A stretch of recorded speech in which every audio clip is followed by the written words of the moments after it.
Hi, everyone. Welcome to the PUSB SEAC meeting for tonight, which is Tuesday, February the 24th. We were just giving people a few minutes more to arrive because we have a lot of people here by online tonight. Just to the committee member representatives, please do not exit if you are online without letting us know, because we have quorum with your attendance. If you suddenly disappear, you may eliminate quorum. So for those of you who are community representatives who are online, stay with us. I guess is the short form, because we do require you for quorum tonight. So I'm going to move forward and do the call to order. So I will now call the meeting to order, and it's at 7:02 p.m.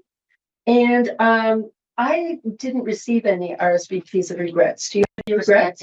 Oh, sorry. And so Andrew has sent her regrets, and that is the only person we know so far. So I'm now going to pass it over to Buddy. Thank you, and through you, Chair. I would just like to take the opportunity to welcome our esteemed Director, Rashmi Swaroop, who's going to be joining us during this period of ministry provisional supervision in place of her trustees, and I'll just ask her to welcome herself. Good evening, everyone. I am really, delighted to be here to attend SEAC, which is a very, very special and a very important meeting that is held monthly. And I want to begin by apologizing that we had to postpone last week's meeting and reschedule it to today because we were working with the ministry. And so here we are. I'm very happy that we have a February meeting. And so during this time of supervision, our trustees are not in an active role. Therefore, they're not here, and I am substituting for them.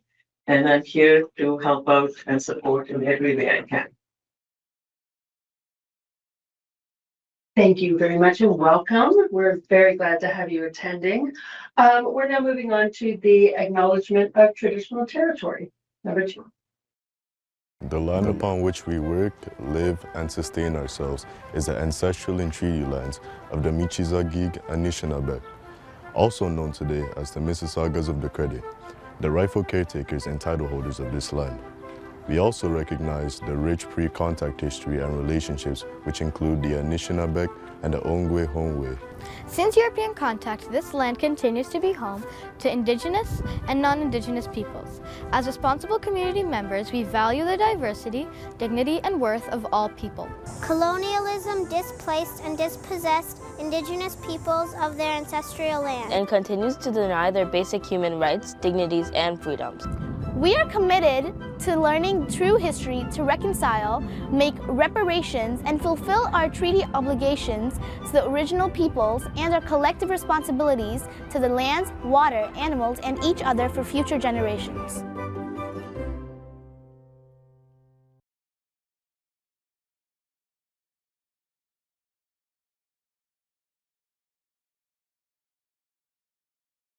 Thank you. We're now moving on to the approval of the agenda. So may I have a motion that the Special Education Advisory Committee approves the agenda as presented for the meeting tonight? Thank you very much, Jen. And seconder, we would probably need somebody from online to see Anne. Thank you very much, Anne. Is there any discussion or questions about the agenda as it's presented? And if there's seeing none, then all in favor, and we would need to see the folks that are online. Do you want to see them indicated with a hand, or through you, Chair, if they can raise their hand digitally, that would be okay. So for the community reps online, if you can raise your hand digitally when we are voting on a motion, that would be very helpful.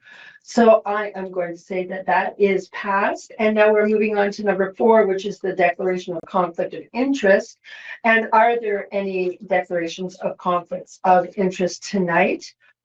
Certainly isn't any in the room, and I don't think there's any online. So we can move forward to number 5, which is the approval of the minutes from the January meeting, which is the first meeting that I've missed here. So may I have a motion that the Special Education Advisory Committee approves the minutes of the January 20th, 2026 meeting as presented? Jen, thank you again. And seconder would have to be one of our online attendees. who was at the January meeting. And again, thank you, Anne. And so is there any discussion or questions about the minutes of the January 20th meeting? This is going to be a very smooth meeting. Okay, then all in favor, and we would be assuming that our friends that are online are voting with their digital hands, and so that would be passed. And now we are moving on. There are delegations of public questions. There's none that are indicated. So we are on to 7.1 in terms of reports from officials and staff, the superintendent's report. Thank you, and through you, Chair. Welcome back to SEAC, and thank you for your continued commitment and partnership.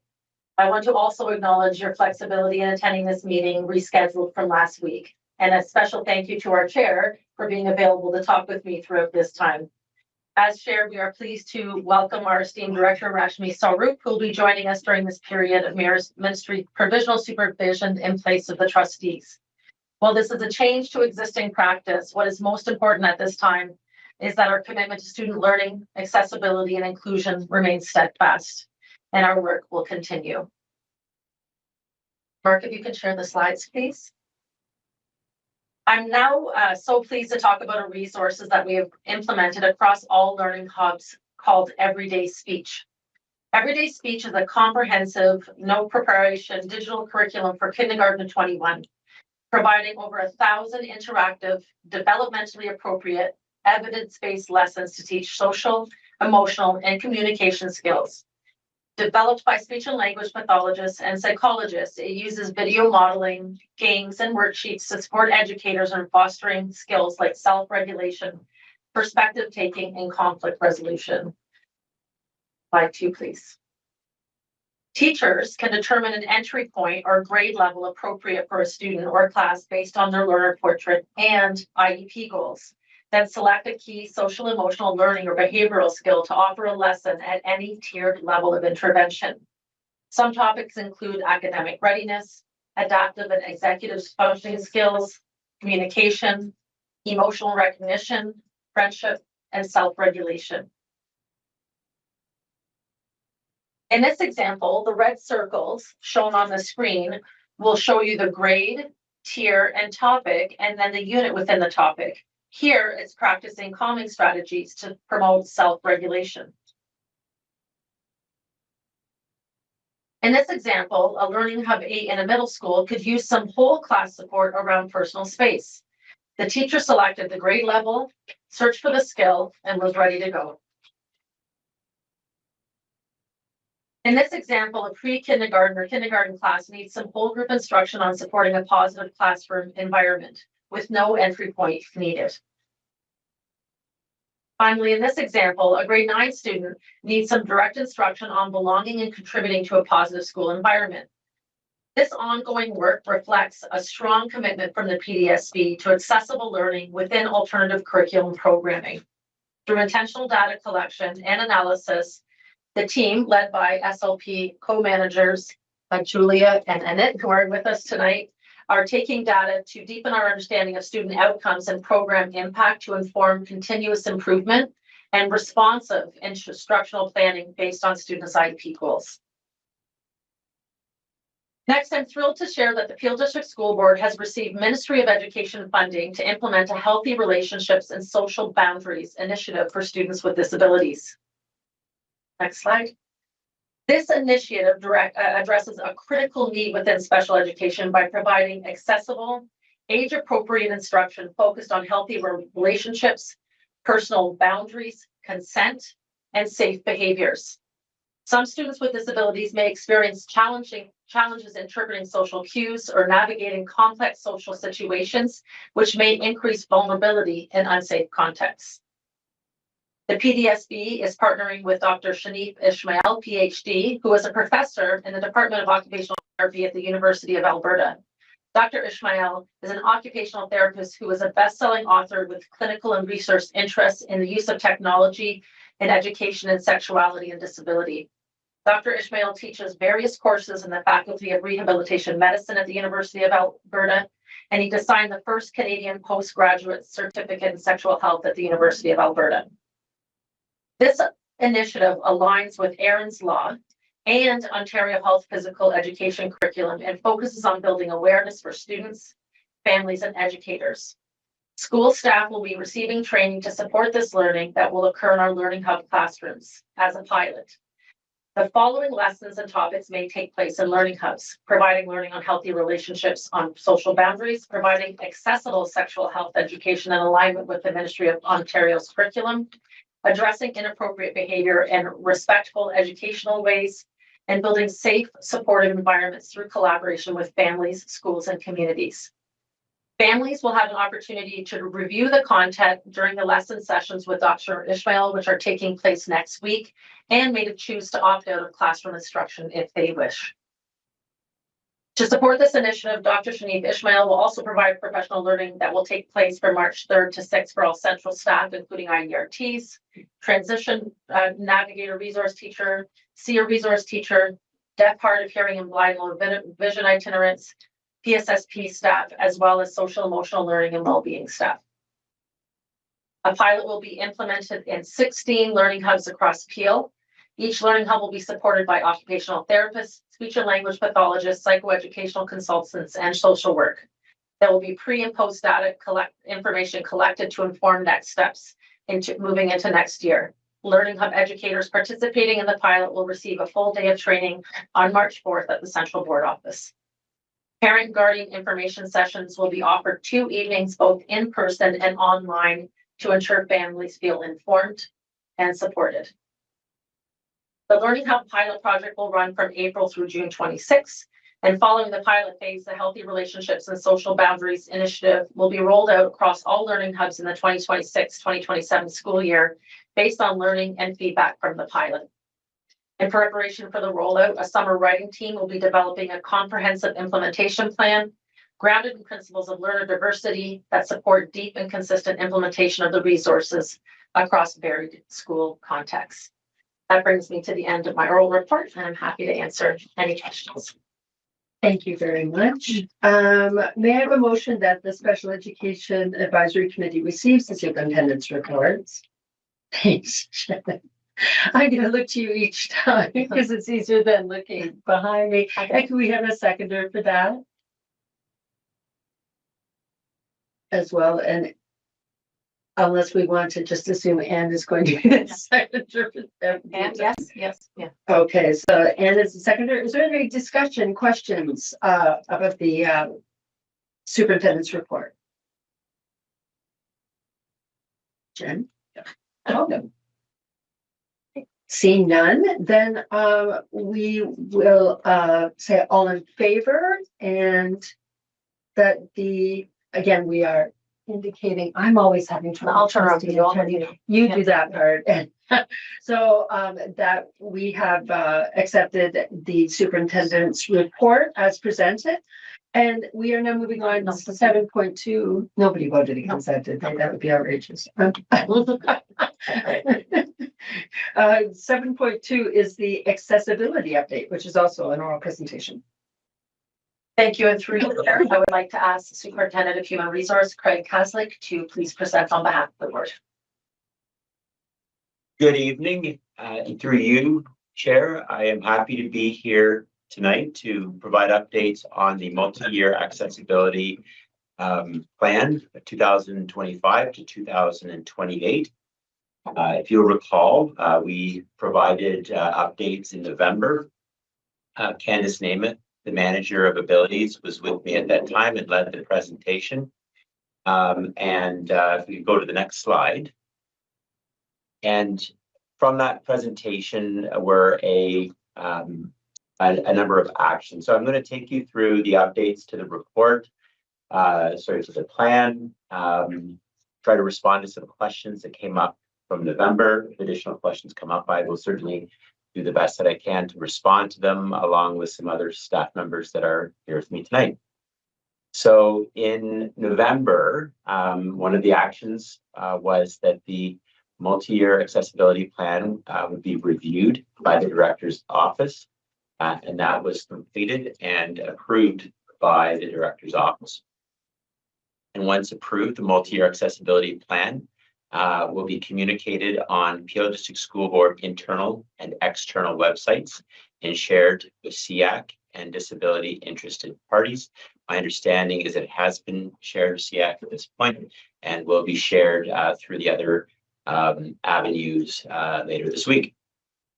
And as well, the other action was the annual accessibility report will also be posted and shared with SEAC. That is in progress with a target date of April of this year to present back to SEAC. Have the next slide.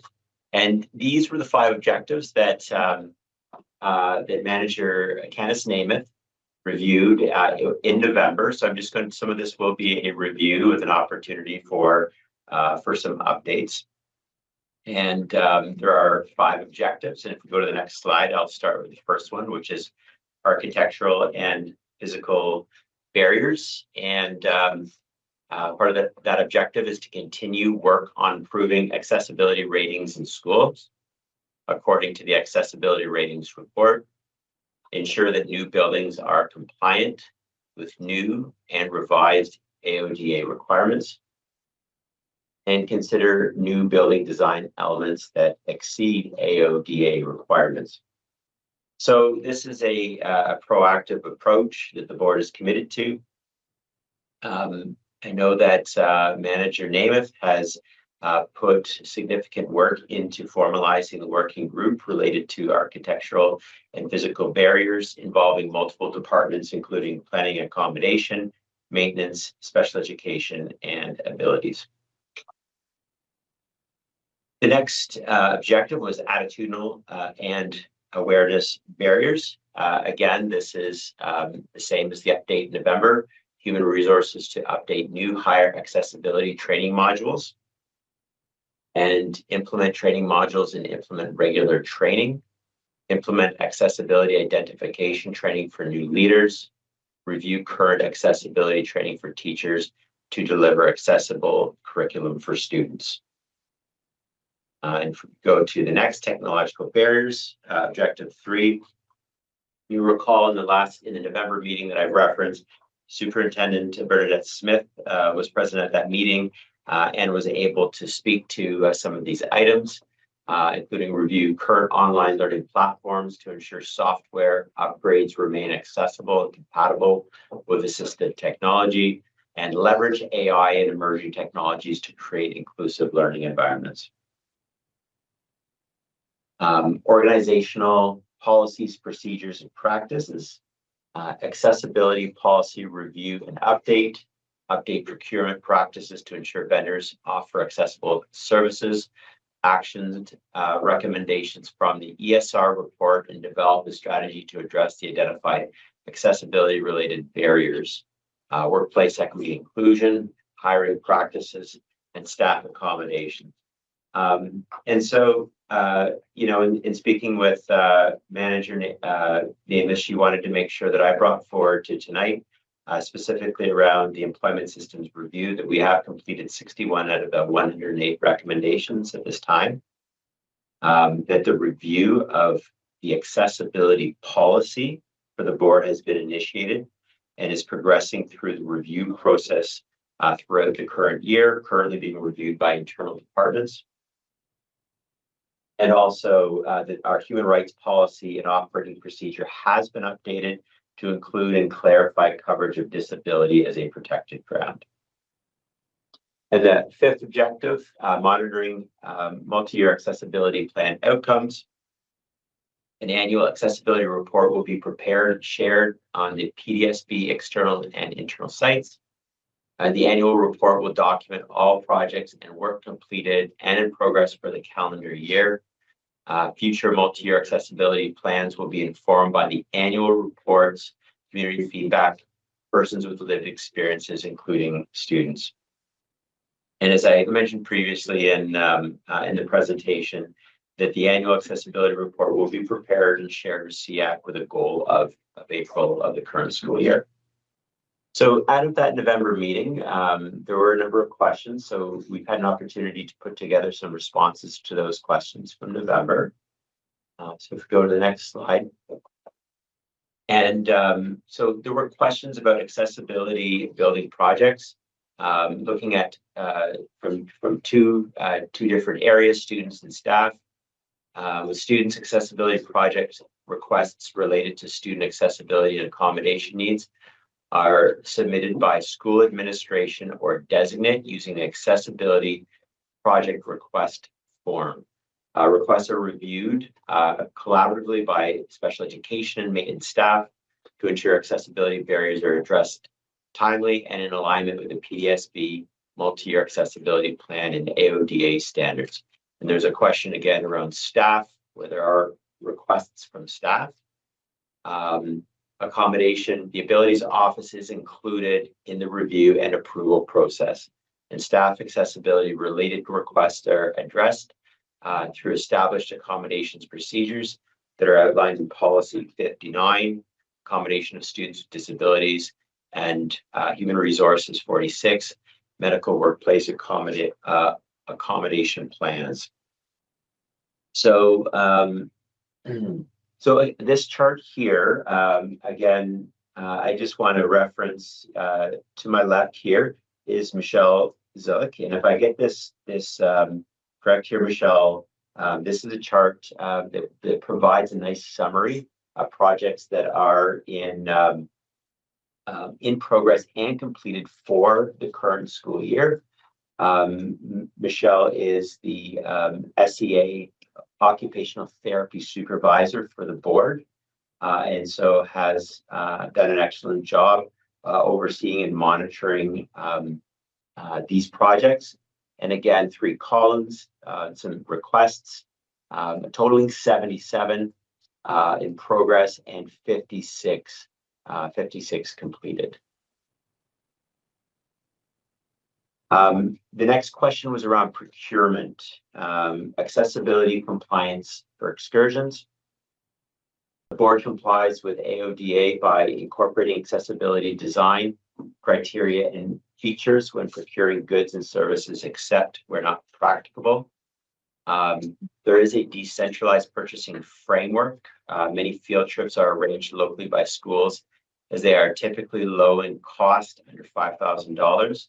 While this limits centralized vendor oversight, school administrators are expected to apply AODA principles and guidance when selecting service providers, following guidance from Policy 17 excursions, policies in LDSS 3 excursions procedure.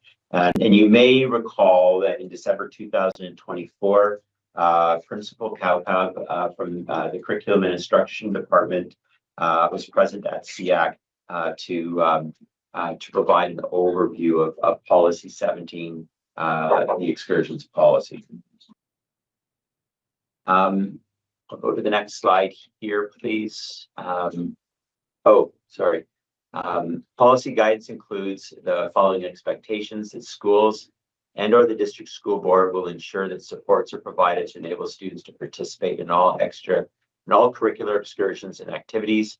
Physical accessibility and financial feasibility must be considered prior to approval of an excursion or the provision of alternate learning experiences. And when organizing and planning all field trips and educational experiences, full consideration must be given to equity of opportunity and equity of access for all eligible students. This includes, but is not limited to, accessible busing and transportation, accessible washrooms, and dignified access to personal care, advanced site visits to confirm accessibility features such as ramps, elevators, and washrooms, in consideration of environmental sensitivities and sensory needs. Okay. The third question was around accessibility feedback, the functionality of the feedback process. It's submitted through links on the Peel District School Board external website, and individual school websites is currently monitored by the Human Rights Office. However, responsibility for monitoring this feedback will transition to the Abilities Office moving forward. And from January 1st to December 31st of 2025, the accessibility line received 28 inquiries. Referred to human resources, there were 18 referred to human resources, 13 of which were to abilities. And the other 10 of the 28 were referred to other places in the board. For example, 2 were student accommodation requests. Okay, and there was a question about AODA training for volunteers. So we collected that up. Volunteers are managed locally at school sites, but the onboarding program is coordinated through the Human Resources Workforce Planning team. All volunteers are required to complete the AODA training module during the onboarding. The accessible training module is located on our internal SharePoint site. New volunteers will receive access to that and are required to demonstrate completion of that training to the supervising principal or manager. Okay, so that's all for my oral report, but certainly available for questions that I may be able to answer or take back for later referral. Thank you very much. First, can we have a motion that the Special Education Advisory Committee receives the accessibility update as presented? A mover, Jen, and seconder, and one of our online friends that are community representatives. Shane. Okay, Shane, and is there any discussion, questions, or comments? Yeah. Thank you for all that. That's great. Answered a lot of the questions that I had here. Just a couple more. We had talked when it comes to excursions about the fact that it's really hard for any one teacher or group of teachers to really assess whether a place is accessible. And we talked about the opportunity of maybe setting up some sort of database or some sort of information for teachers so they could go and say, okay, this has been vetted. They've done the visit for a student with this kind of disability, that kind of thing. Is that something that's still in the works or even thought about at this point? Yeah, through you, Chair. That suggestion was brought back to the curriculum department. I haven't heard back if they're moving on that, but I can bring it back again. Would you like me to put that in the motion actions? Okay, will do. Thank you. And thank you for the data on the increase that you received in the last, this was 6 months kind of thing, or a year. And is that something that will be included in the report that you bring forward in April, or like ongoing, that would be something that would be included? We talked about that kind of data about what kind of requests are we getting, how many are being completed, where do they go? Yes, thank you. Oh, it's not working. Through you, Chair, yes, that would be part of the data collection process that would inform that annual report. Okay. And that will also include what we received in the past, or sort of a list of schools and where they're at, what their ranking is, which ones have been changed, that kind of thing. That will also in the report. Yes, my understanding is that through you, Chair, my understanding is that the report would also include the rating process for accessibility. Yes. Okay, not just the process, but would it have the actual rankings for schools? We used to get that. We used to get 5 schools what their rankings were. Through you, Chair, I don't have that answer readily available. Can I take that back and Absolutely. respond? Yeah, thank you. Yeah, and in the same vein, do you have sort of a baseline where you are now with respect to your accessibility ranking overall? And so that you could show, like, in a year's time, okay, we've improved from whatever level to whatever level, either by school or overall in the school board. Thank you for the question. I'd ask that for our target in April that we would include not only the current status, but in comparison to the growth from a baseline point. Okay. Yeah. Great. Yeah, and the stats you gave us on what's in process, what's completed. Do you have the data of how many or so, for instance, accessible washrooms? So, 10 schools are fully accessible, but we still have 40 schools that these numbers are very low. 40 schools that need it. We're working, sort of those are the requests, but overall in the board, how are we doing with respect to accessible bathrooms with buttons on doors, with ramps, that type of thing? Through you, Chair, I'll ask OT supervisor myself to take that question. I just do also want to acknowledge that Mr. David Dadd is here, and he is a great partner of the Special Education Department and the Accessibility Committee. And I think record is the longest standing Peel District School Board employee. How many years, Mr. Dadd, have you been working for Peel? Through you, Chair, I've been here 47 years. There we go. It's pretty impressive, and we're lucky to have him. So go ahead, Michelle. Thank you. Thanks. Sorry, through you, Chair. My microphone is not working, but the accessibility project request form has come out to look at student accommodations only. So working with Dave Dowd, who's the manager of accessibility specialized projects, we work closely to review the individual student accommodations. But that is something that I think we can take back to look at what accommodations we are doing and which schools may need those going forward. I don't know, Dave, if you'd like to add. Through you, Chair, I think that's kind of how our process works. We have some priorities, and based on the discussion with the maintenance department, with Spec Ed and Michelle, we determine the priorities. I think you reported to us if you've come before, right? And reported you're the one who brought the list of all the schools and where they their rankings and all that kind of stuff in the past, right? Okay, so you're familiar with what we're looking for. That's great. Thank you. Just a quick question. One of the slides you put up, there was accessible identity training. What is that? Accessibility. I wonder if we can. Are we able to bring the slide up? So Mark, put the slides back on. My students, I'm guessing it's identifying accessible challenges, not identifying. Whose slide number is it?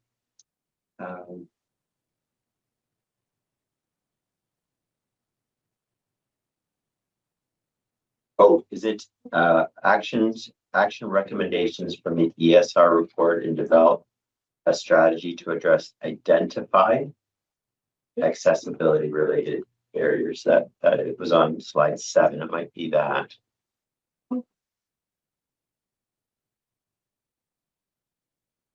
Yeah. Yes. Accessibility. No, that was not.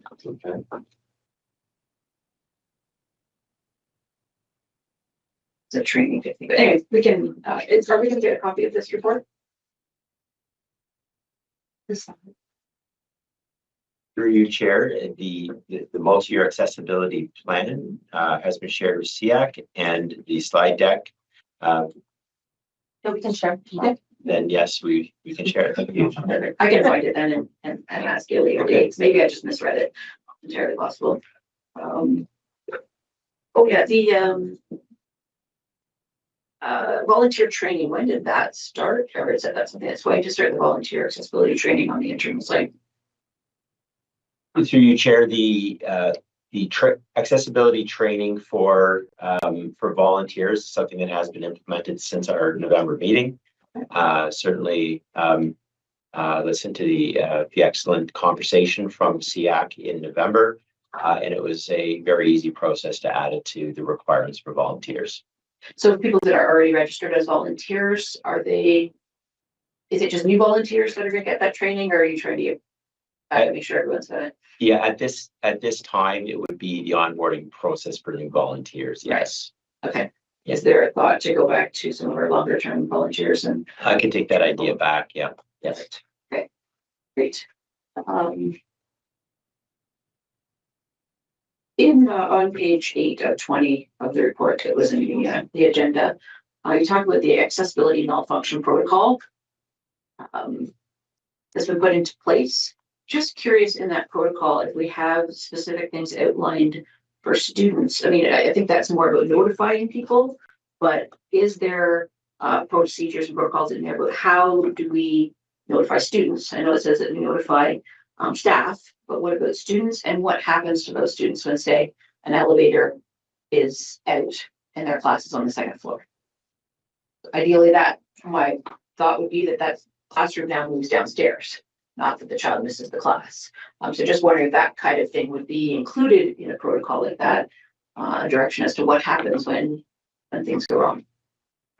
Through you, Chair, we do allow principals discretion to make those decisions. And certainly we would hope that they would make those decisions fostering an inclusive climate.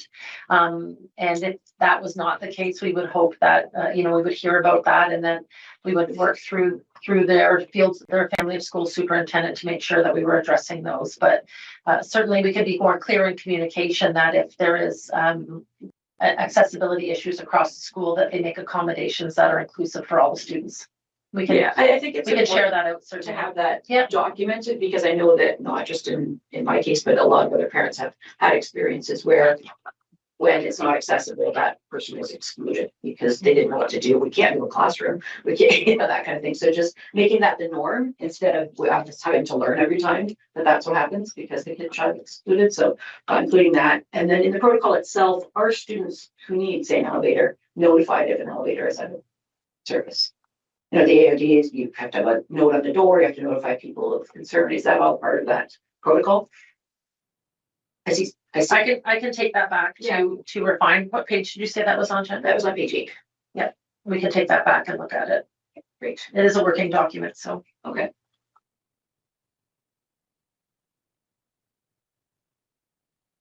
Do a lot of other questions here.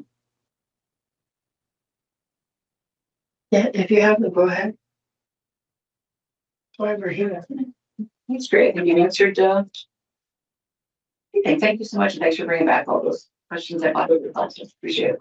Happy to. Thank you. Thanks, Jen. Are there any other questions or comments on this update from anybody who is attending online?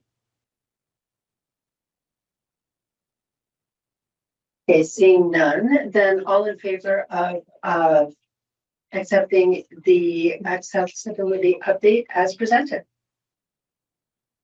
Okay, that is moved. And so we're moving on to 7.3, which is the mental health strategy, supporting all learners. And who's taking that on? Okay. Thank you. And through you, Chair, I would like to invite Kate Green, the coordinator of student wellbeing, to present this report on behalf of the board. Through you, Chair, I'm happy to be here tonight to present the mental health and wellbeing report. I'm Katie, can you move to it with the microphone if you don't mind, just because I'm worried about people online not being able to hear you. This was here. And you want to just press the button and see if it works? Yeah, I think that might be helpful. Thank you. Sorry to interrupt. I'm also texting. Yeah. This is Yeah. Okay, perfect. Thank you, Katie. Yeah. So tonight I'm going to bring you the report about mental health and well-being with a specific focus on students with disabilities and exceptionalities. Next slide, please. PDSB introduced its third mental health strategy in 2023. This strategy has been in place since from 2023 to 2026. Each year, the core mental health leadership committee, the mental health steering committee, and the 4 mental health advisory groups comprised of students, staff, parents and caregivers, and community organizations meet regularly to review the current yearly action plan and collaboratively create the following year's mental health action plan. This year, these groups have worked in collaboration to draft the 2026 to 2029 strategy, including the priority areas and goals. PPM 169 pertaining to student mental health was introduced in the summer of 2023 with mandatory implementation beginning January of 24. The PDSB is currently in full compliance with the 11 required areas of implementation as of June 2024. Much of this work was already occurring within the PDSB as we have worked in partnership with School Mental Health Ontario since 2017, ensuring that our mental health planning and implementation is fulsome and responsive. The PDSB continues to be a provincial leader in the work we are doing to ensure all students have access to mental health literacy, learning, and culturally responsive and representative care. Next slide, please. So this graphic is the visual representation of our current mental health and addiction strategy, and it was included as Appendix 1 in the SEAC report. It identifies the 3 priority areas and the 8 goals for this current year's action plan. Next slide, please. The managers of social work and psychology continue to pursue training to enhance and diversify counseling practices for registered mental health professionals in support of all PDSB students. Through clinical supervision, clinical managers continue to discuss the implementation and use of new learning when working with students. The managers communicate emerging and persistent needs to each other and to the coordinating principal of PSSP so that further training and implementation supports can be developed.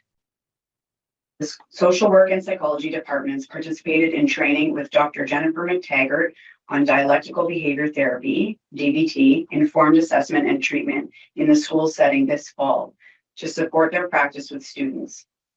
Additionally, the psychology department has upcoming learning for their team focused on neuro-informed assessment and recommendations for classroom interventions for students with autism, led by an expert in the field. System professional learning across all departments has a through line of student well-being and affirming student identities. Earlier this year, the Building Executive Functioning Skills professional learning was provided by central staff to educators, including teaching staff and educational assistants. This learning focused on generating understanding of neurodiversity for the staff and how to help students develop their executive functioning skills while accommodating and modifying the learning environment to proactively reduce stress for all students. Crisis Prevention Institute training for administrators and school staff to support staff and student safety has continued, as well as the positive behavior intervention plan training and safety training for all school staff, including PSSP and administrators.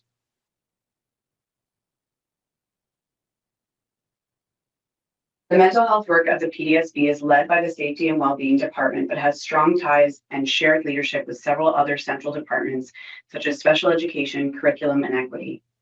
Mental health literacy is one of the priority areas in the current strategy.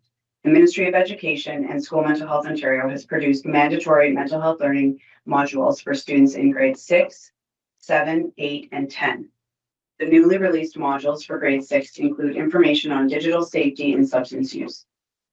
An implementation team at PDSB supported the dissemination of the modules to schools. Data is reported twice per school year to monitor mental health literacy implementation. Professional learning on mental health literacy has continued for key staff. For example, specific training on the role of guidance educator was provided in the spring of 2025, with another session planned for later this year.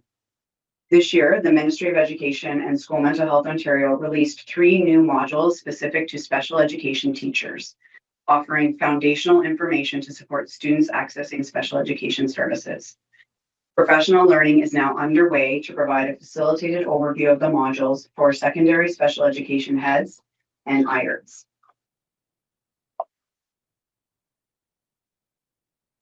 Stop Now and Plan, or SNAP, is an evidence-based program that supports emotion regulation and problem-solving skill development in children. We are currently piloting the SNAP program in classrooms and elementary schools in our system.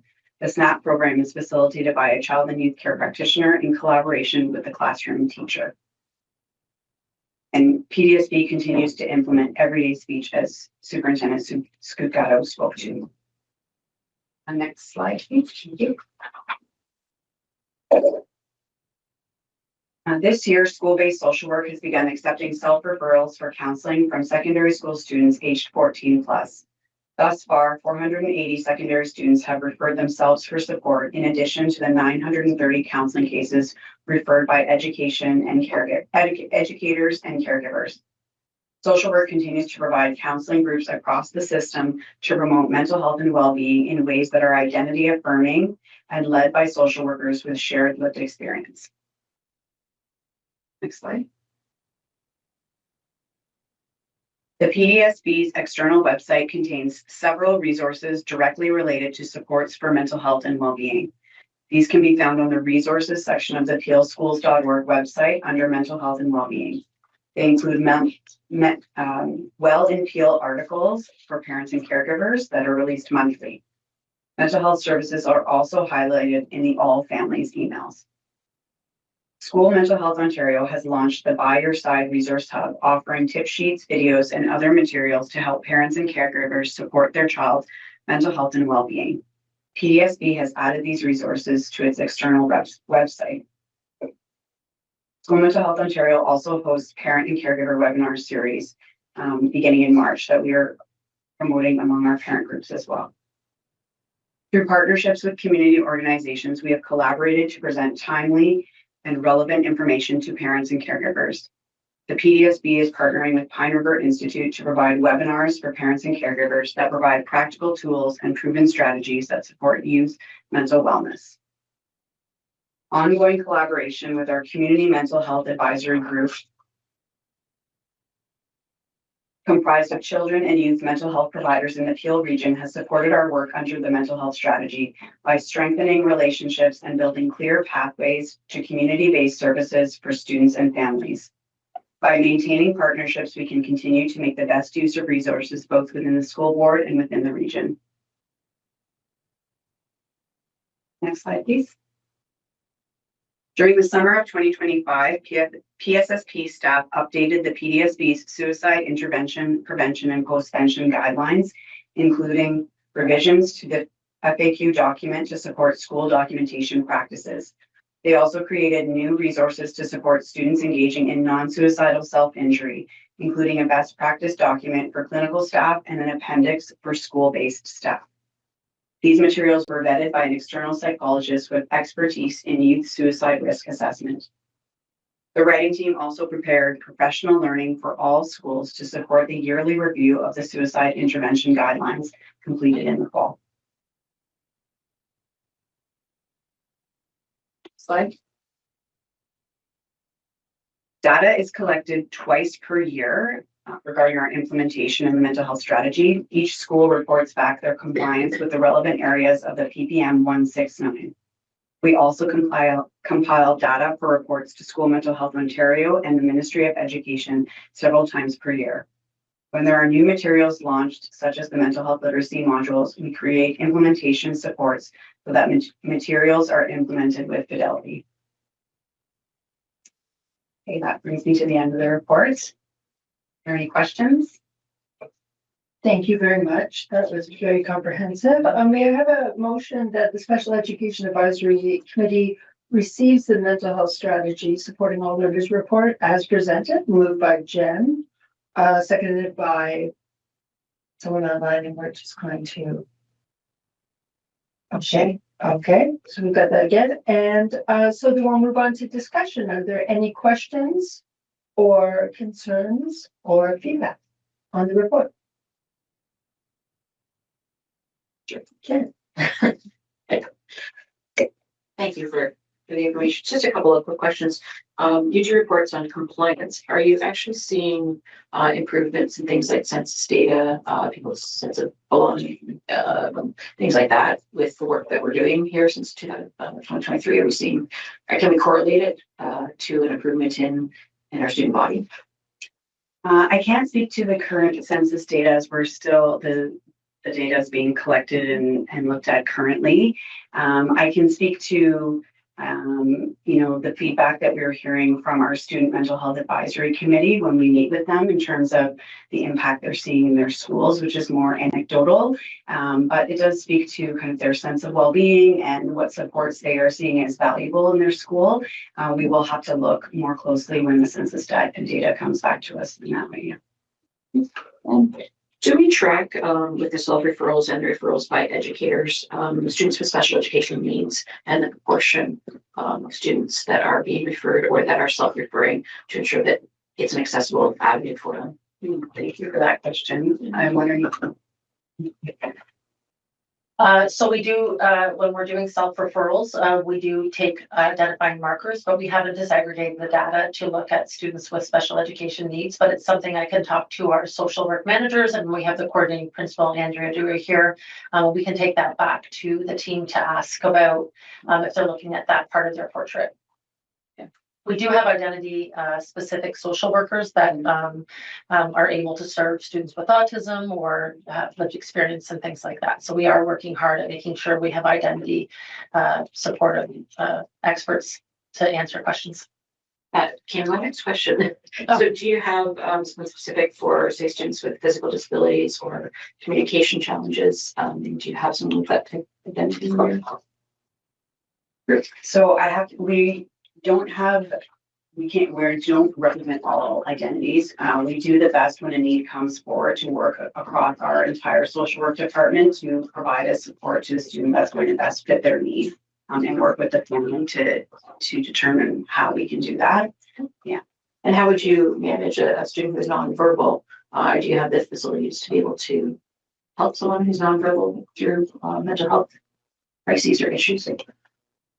We would be working closely with the educators and the family who are supporting that child in the school to determine how best to support them in communicating their needs. Thanks. Are there other questions or feedback from anybody that is online regarding the report?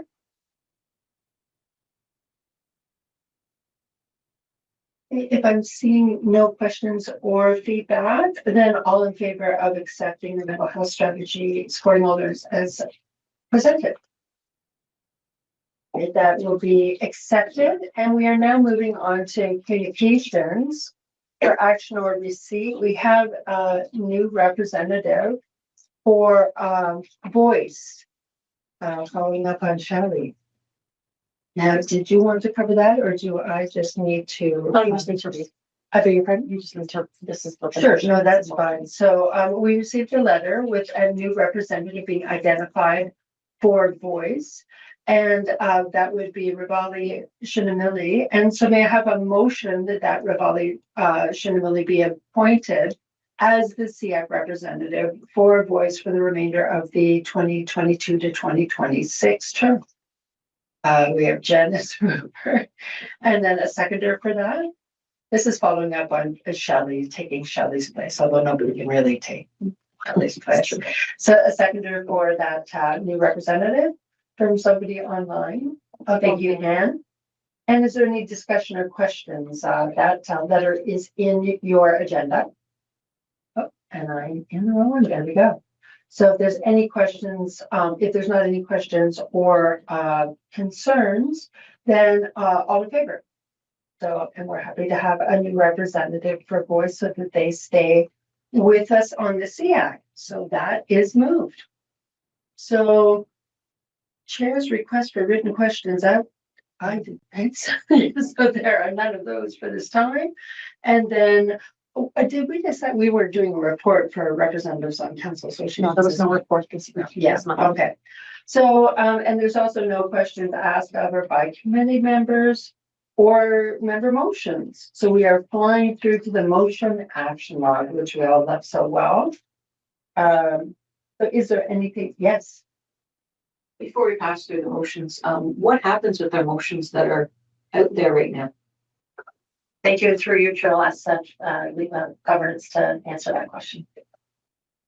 Thank you. And through the chair, the RLCP pilot program motion of the January SEAC meeting has been submitted to the ministry as a recommendation for approval. And the same will be for any recommendations from meetings moving forward. How does that process work? Is it similar to, what does that look like? That process, is it submitted to the ministry, timelines, who's responsible for it, who's following it, that kind of thing. Through the chair, the recommendations are submitted via the Director of Education with our ministry contact, and we will advise of updates as we receive them. Is there any rules or timelines around it like there is with the trustees? Through the chair. Yes, through you, Chair, I'd like to say that I have requested in my meeting that we get a response preferably before the next SEAC meeting on March 10th to the previous motion that has been submitted. So we hope that we shall get. Okay. Thank you. Is that it for you, Jen? That's it. Okay, so we are into anybody else online. I keep forgetting. I should not forget you folks, but you're over my shoulder. Jess has a question. Yeah, thank you. I was trying to hear that last piece around the motions, because I know that in the January meeting, the 12.1 around the regional choice programs and the 1 year trial or the 1 year study that we were going to do. Is that submitted as a motion? And were you referencing that earlier? Yes, through you, Chair. Jazzy, yes, what the director and legal governance shared was that motion was presented by our director to the ministry. And she's shared that she's hoping for a response back to SEAC during the March meeting.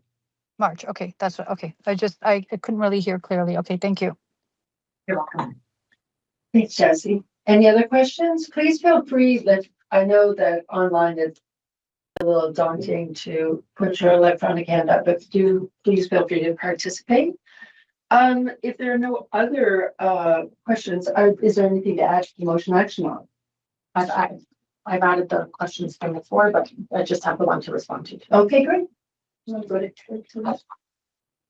Thank you. And through you, Chair, there was a question asked around central communication and how does PDSB ensure that parents are receiving system messages. I was able to connect with the manager of communication, and she shared that the communication team uses school messengers to send board-wide communications to families. School messenger pulls parent and guardian email addresses directly from PowerSchools, which is our student information system.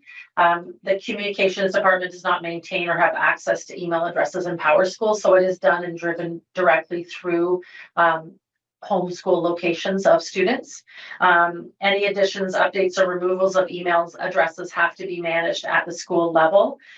Schools can actually actively, from my time as a principal, print out reports and show if messages are not being delivered or if it's, so they can do that regularly to ensure that families receive correspondence. But please note that if a parent or guardian unsubscribes from a PDSB wide email, such as the All Families updates, then they will not receive any further messages. They're unsubscribed from all PDSB emails. So that's just something of note. Okay. Does it indicate that when you hit unsubscribe? Through you, yes, I asked that question yesterday. Okay. Yeah, it actually looks for a verification. Are you sure you want to unsubscribe from all PDSB messages? Yes, I asked that question to Leanne. Any other questions or comments for the motion action on? Yes, Jen, go ahead. Sorry, can I just ask then, how do you, sorry, I had my hand up. I apologize for jumping in. No, go ahead. How do you subscribe back then? Because maybe unintentionally parents have unsubscribed, but how do you subscribe back? Do you notify your principal or is there? Through you, I think you'd have to go back through the principal and then they would go into the school messenger account and make sure that they can resubscribe to you to the emails. It's all driven through schools. So the messages don't unsubscribe. Yes. Yeah. We have important things to say. And if you unsubscribe to one, yes. So I've been carefully, I'm not unsubscribing. Yes. It sounds like, because it does sound like then you have to, there's not just a way you can electronically go back. You have to intentionally go through this school. That's a great question, Chelsea. Jen, go ahead. So, are you going to talk about the second thing on the list, the statistical report? But can I just ask a question about that? Okay. That's too early. Yes, through you, Chair, we did meet with the research department and she had shared that she would be able to share something coming up in the fall. So this pilot, how long is the pilot? The pilot was supposed to be 2 years, which would be over this year. Okay, so how are you deciding whether the pilot goes on if you don't have data until fall? We have data. So we shared the data with you at the last meeting about the survey. You asked for more comprehensive data than we have.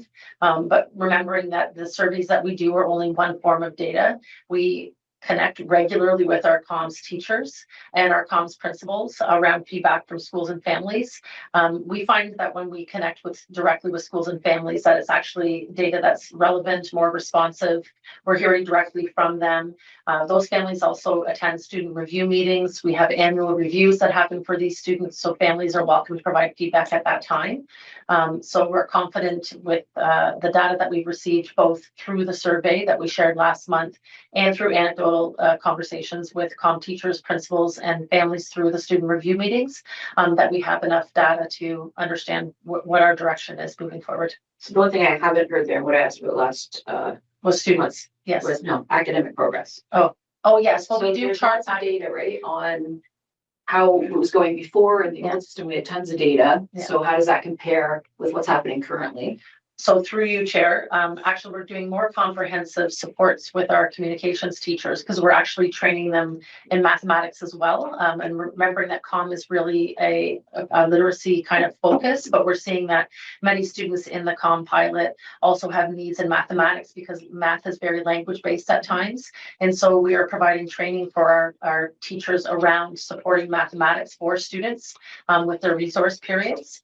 We always have data through Sick Kids and share that data with families about the progress.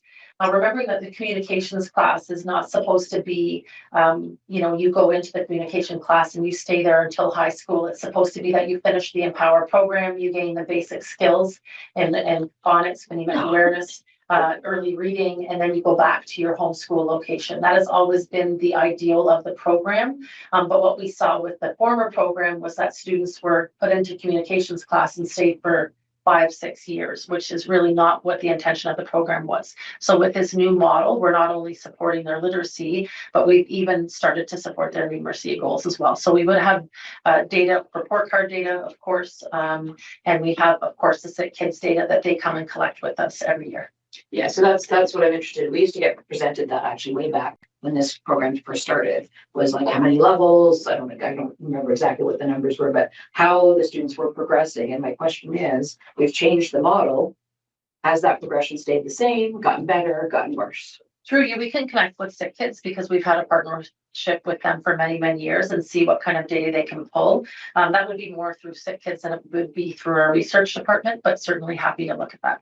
Yeah, I think it's an important key to maybe deciding whether this pilot worked. If our results have gotten worse, pilot's not working, right? Like, if there's a balance here, there's the academic piece and there's the social piece, and you have to look at both of them. So that was the data I'm looking for. So that's why I'm concerned that it's not available for fall.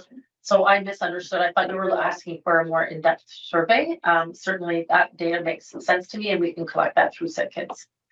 Thank you.